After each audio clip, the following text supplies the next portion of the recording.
ವಿಧ ವಿಧದಿ ಅವತರಿಸಿ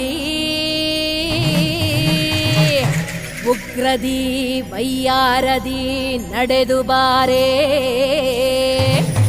ಈ ಜಗವನ್ನೇ ಕಾಯುತ್ತಿರೋ ಕಾಳಿಯಮ್ಮ.